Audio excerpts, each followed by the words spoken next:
करते हैं, सत्संग होता है, नित्य सत्संग होता है। इसलिए महाराज मनु ने तीर्थ चुना तो नैमिष को। शत्रुपा जी से कहते हैं कि अब मैं नैमिषारण्य जाऊंगा, लेकिन बेटे को बुलाओ। बेटे को बुलाया गया, कहा बेटा तुम राज्य ले लो, ये राज्य मैं तुम्हें देना चाहता हूं और मैं निवृत्त होकर के जा रहा हूं, राज्य को तुम संभालो। बेटा हो तो ऐसा हो, बेटे के भी राज्य के प्रति कोई आसक्ति नहीं, संपत्ति के प्रति कोई आसक्ति नहीं, सेवा के प्रति तो आसक्ति है कि मुझे सेवा करना चाहिए, लेकिन राज्य का अधिकार लेकर के सेवा करनी चाहिए ये प्रवृत्ति नहीं है। आजकल बेटा ये कहता सेवा तो मैं तब करूं जब कुछ दो हमें। नहीं, क्या सेवा कर दूं तुम्हारी, कुछ दो तो सेवा करूं। क्यों, यही कहता कि नहीं कहता? यही परेशानी है। नहीं नहीं, हम सब मनु की संतान हैं। महाराज मनु के परिवार से कुछ शिक्षा लो। पुत्र कहता है कि पिताजी राज्य नहीं चाहिए लेकिन सेवा करूंगा, संपत्ति नहीं चाहिए लेकिन सेवा करूंगा, आपकी भी सेवा करूंगा और प्रजा की भी सेवा करूंगा, लेकिन संपत्ति राज्य ये सब कुछ नहीं, सेवा बताइए। महाराज मनु कहते हैं नहीं नहीं, मैं तुम्हें राज्य दूंगा, मैं राजा बनाऊंगा। पुत्र ने अपनी इच्छा से राज्य नहीं लिया, बार बार मनु जी कह रहे हैं फिर भी वो राज्य नहीं ले रहा, उसका राज्य के प्रति कोई आकर्षण ही नहीं है। तब गोस्वामी जी को लिखना पड़ा बरबस राज। बरबस मानी जबरदस्ती, बरबस मानी जबरदस्ती। बरबस राज सुतहि नृप दीन्हा। बरबस मानी जबरदस्ती। बेटा लेना नहीं चाहता है लेकिन बाप जबरदस्ती दे रहा है, और आज का बाप देना नहीं चाहता है अधिकार संपत्ति का, लेकिन बेटा जबरदस्ती लेना चाहता है कि दोगे कैसे नहीं, दोगे कैसे नहीं, मैं देना पड़ेगा। यही विडंबना है। एक और बड़ी विलक्षण बात याद आ गई इसी कथा के क्रम में। भगवान श्री राम के जन्म के मूल में महाराज मनु की तपस्या है। तो भाई श्री राम के जन्म के मूल में अगर मनु की तपस्या है, मनु एक राजा है, तो रावण के जन्म के मूल में किसकी तपस्या है? आखिर रावण के जन्म के मूल में भी किसी की तपस्या होना चाहिए,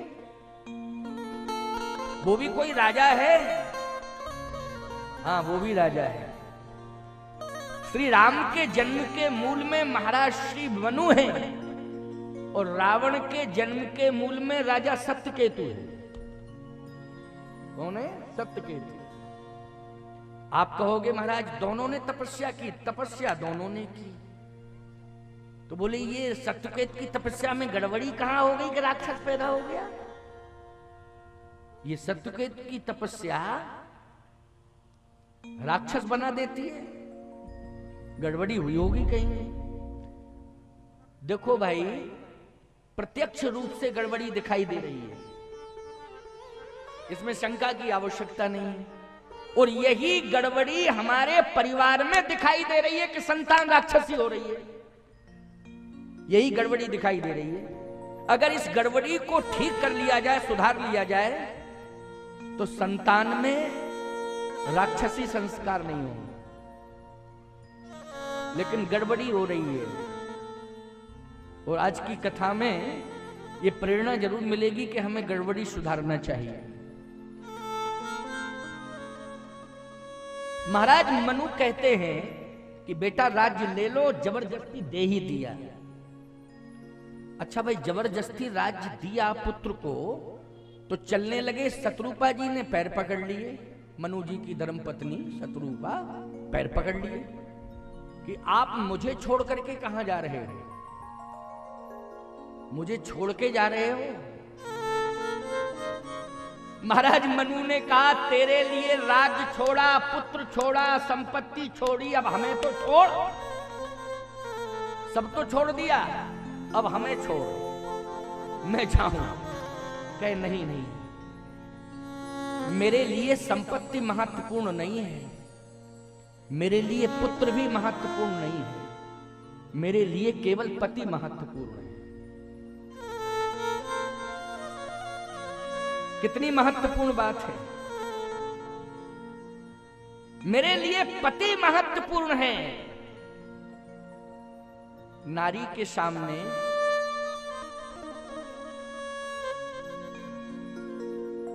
तीन मार्ग हैं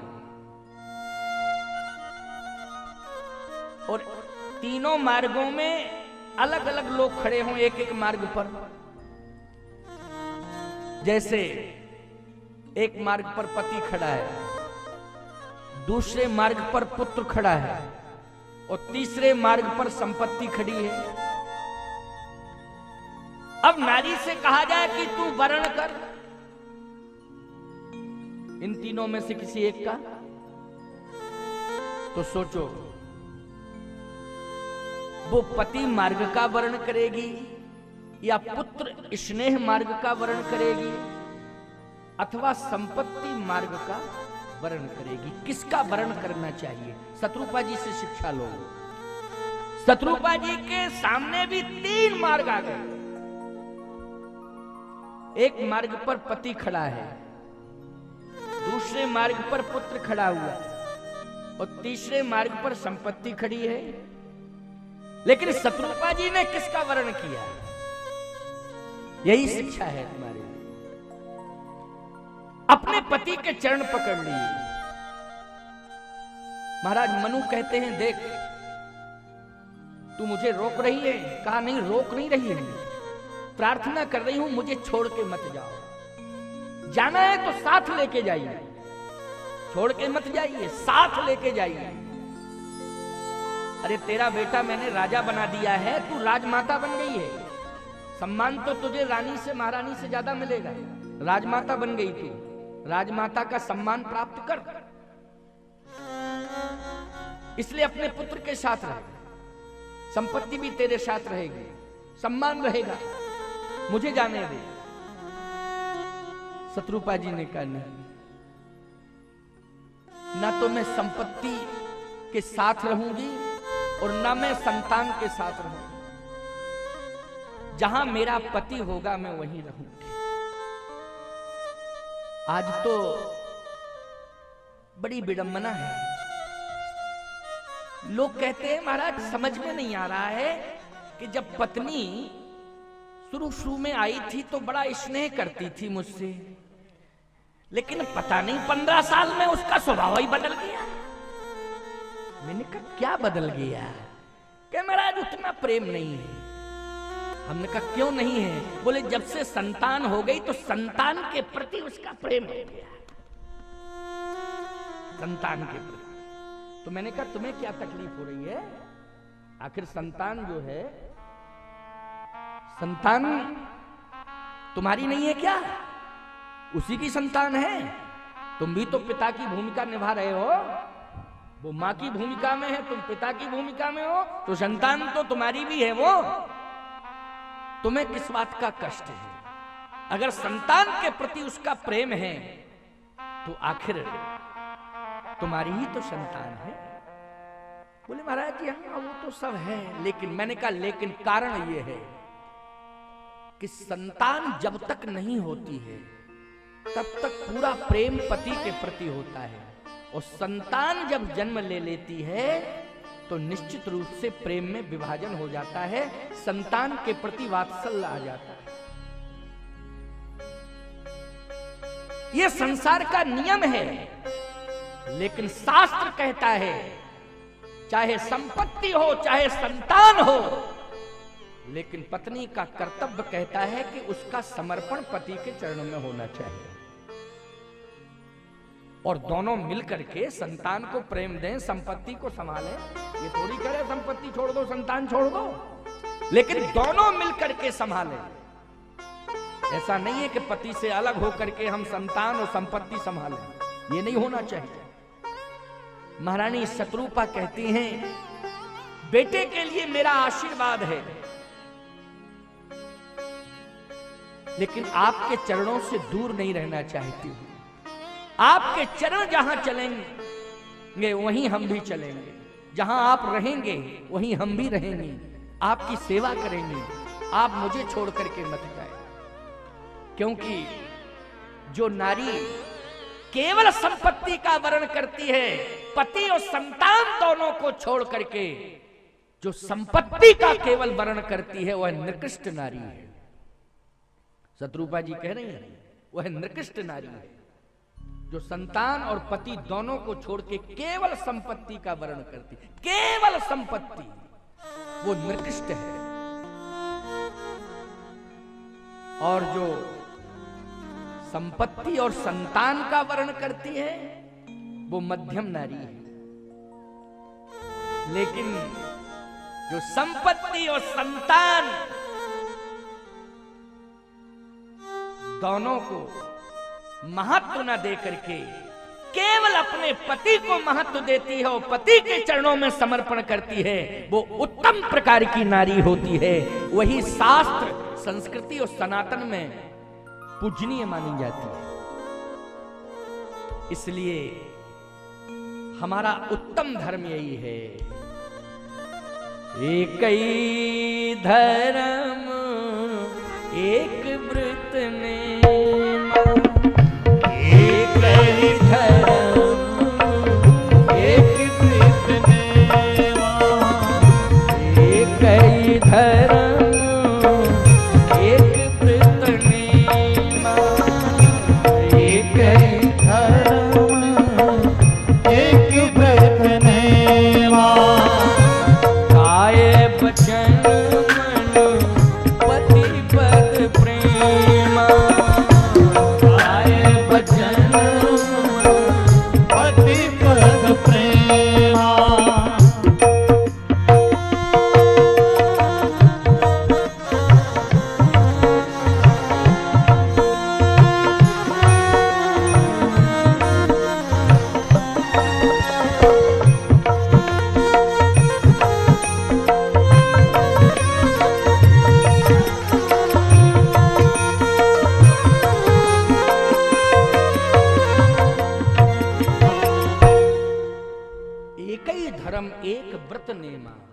काय वचन मन पतिपद प्रेमा। मन वचन कर्म से पति के चरणों में समर्पण हो। इसलिए आपके श्री चरणों को छोड़ के मैं रह नहीं सकती हूं। आप मेरा सौभाग्य दुर्भाग्य में न बदलें, मेरी प्रार्थना है। आप जहां रहेंगे मैं वहीं रहूंगी। सोचो जरा, पति कहां रहने जा रहा है? पति जा रहा है तीर्थ में। पति परमात्मा से मिलने जा रहा है और एक समाज की बहुत बड़ी समस्या का समाधान करने जा रहा है कि निर्गुण ब्रह्म को सगुण बनाने के लिए जा रहा है। ऐसा पति परमात्मा से प्रार्थना करता हूं, ऐसे ही पति सबको मिले। ईश्वर से मेरी यही प्रार्थना है। और चल दी शत्रुपा जी। देखो, दोनों ही चतुर्थ अवस्था में हैं, लेकिन मैंने तो बहुत प्रमाण खोजा। महाराज श्री मनु जी की जवानी का वर्णन आया, लेकिन उसमें इतना सुंदर वर्णन नहीं हुआ जवानी का कि जवानी में कितने सुंदर हैं। बुढ़ापे में जितने सुंदर हैं उतने जवानी में सुंदर नहीं है। जबकि नियम यह है कि सुंदरता का संबंध यौवन से होता है ना? सुंदरता का संबंध यौवन से होता है। जैसे मान लीजिए हम 80 साल के बूढ़े से कहते हैं कि तुम जरा शीशा हाथ में लो, तो शीशा हाथ में ले, कहे जरा देखो चेहरा अपना। हम कहें चेहरा दिखाई दे रहा है? कहा हाँ स्वामी जी दिखाई दे रहा है। अब जरा जवानी की फोटो लो हाथ में, अब फोटो को देखो और फिर शीशे में अपना चेहरा देखूं तो आदमी कहेगा हैं हम ऐसे थे, ऐसे हो गए, ऐसे थे, ऐसे ऐसे हो गए। क्यों भाई, इतने सुंदर थे अब कैसे हो गए? याद रखना, ये तुम्हारा जो विरूपीकरण हुआ है ना, ये अवस्था से नहीं हुआ, परिस्थितियों से हुआ है। किससे हुआ है? परिस्थितियों से, परिस्थितियों से हुआ है। नहीं, देख लीजिए, पंडित आचार्य श्री राम स्वरूप जी का चेहरा अभी भी चमचमा रहा है बुढ़ापे में, हैं? ये भजन का प्रभाव नहीं है तो क्या है? ये भजन का प्रभाव है। संतों के साथ भजन जुड़ा होता है। और विशेषता तो यह है कि हमारे इस क्षेत्र में जिला भिंड और ग्वालियर के मध्य में बड़े बड़े भजनानंदी संत हुए। हमारे खनेता वाले महाराज जी श्री विजय रामदास जी महाराज हैं, खूब भजन करते थे। हमारे गौलोकवासी पूज्य स्वामी पुरुषोत्तम दास जी महाराज भजनानंदी संत, बाबा रामदास जी महाराज करहे वाले, स्वामी करहे वाले महाराज भजनानंदी संत, बाबा रतनदास जी महाराज पटिया वाले भजनानंदी संत, बड़े बड़े संत हुए हैं। सुपावली वाले स्वामी जी महाराज बड़े बड़े संत, भजनानंदी संत। उन्हीं संतों की धरोहर बैठे हैं ये संत। उनके भजन का प्रताप है कि आज वो संत मंच पर देख रहे हैं आप, चाहे वो महामंडलेश्वर श्री रामदास जी महाराज हों, चाहे महोनी से ठड़ेश्वरी महाराज हों, चाहे महंत रामभूषण दास जी हों, चाहे राधिका दास जी महाराज हों, चाहे आचार्य जी हों, ये सब उन्हीं संतों की धरोहर है जो आज दिखाई दे रहे हैं। ये भजन के प्रताप से आज सनातन धर्म को इस धरा पर स्थिर किए हुए हैं। ये उन्हीं के भजन का प्रभाव है। इसलिए कहता हूं कि संतों के पास जाओ, उन संतों के पास जाओ जो भजनानंदी संत हो, उनके पास जाओ। दुकानदार संतों के पास मत जाओ, जिन्होंने बड़ी बड़ी दुकानें लगा रखी हैं, हाँ दुकानें खोल रखी हैं, उन संतों के पास नहीं, भजनानंदी संतों के पास जाने की जरूरत है, जिनके यहाँ गौ सेवा हो रही है, ब्रह्मचारियों की सेवा हो रही है, बटुक ब्रह्मचारियों की सेवा हो रही है, गौ सेवा हो रही है, संत सेवा हो रही है, और राम नाम जप निरंतर चल रहा है। ऐसे संत, ऐसे संत जो कंचन कांचहि समगने कामिनी काष्ठ पखान, तुलसी ऐसे संत जन पूर्ण ब्रह्म समान। तुलसी ऐसे संत जन पूर्ण ब्रह्म समान।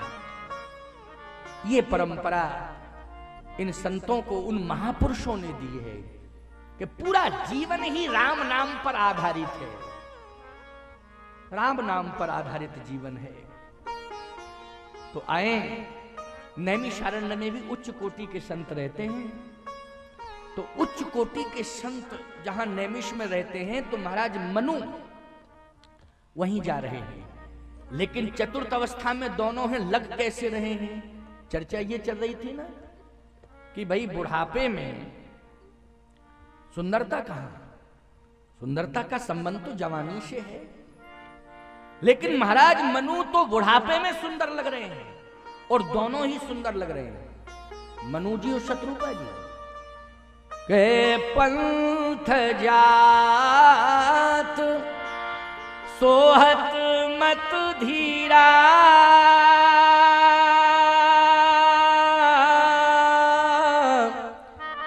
ज्ञान भगति जन धरे शरीरा।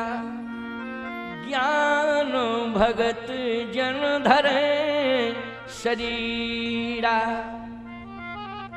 इतने सुंदर लग रहे हैं, इतने सुंदर लग रहे हैं, गजब के सुंदर। और मानो ज्ञान और भक्ति दोनों, ज्ञान की अनुगामनी बनकर के भक्ति चल रही है, पीछे पीछे भक्ति चल रही है। देखो, अभिमानी अगर ज्ञानी अभिमानी हो जाए तो भगवान और भक्ति दोनों दूर हो जाते हैं। भक्ति भी दूर हो जाती है और भगवान भी दूर हो जाते हैं जब ज्ञानी अभिमानी होता है। रावण भी तो ज्ञानी था लेकिन अभिमानी हो गया, बहुत बड़ा अभिमानी हो गया। परंतु ज्ञान अगर भगवान की तलाश करने लग जाए तो भक्ति अनुगामी हो जाती है। और आज बोलो, ये ज्ञान जो है किसकी खोज के लिए निकला है? भगवान की खोज के लिए। और आजकल का ज्ञान सम्मान की खोज में निकलता है। हमको सम्मान मिले, सम्मान मिले, सम्मान मिले, उसी की तलाश में घूमता फिर रहा है आज का ज्ञान। लेकिन मनु जी ज्ञान स्वरूप हैं, लेकिन किसकी खोज में निकले? बोलो जल्दी। भगवान की खोज में, है ना? सही बात हुआ करे तो जरा ऐसे सिरहिला दिया करो कि हाँ ठीक कह रहे हैं आप, और नहीं समझ में आए तो ऐसे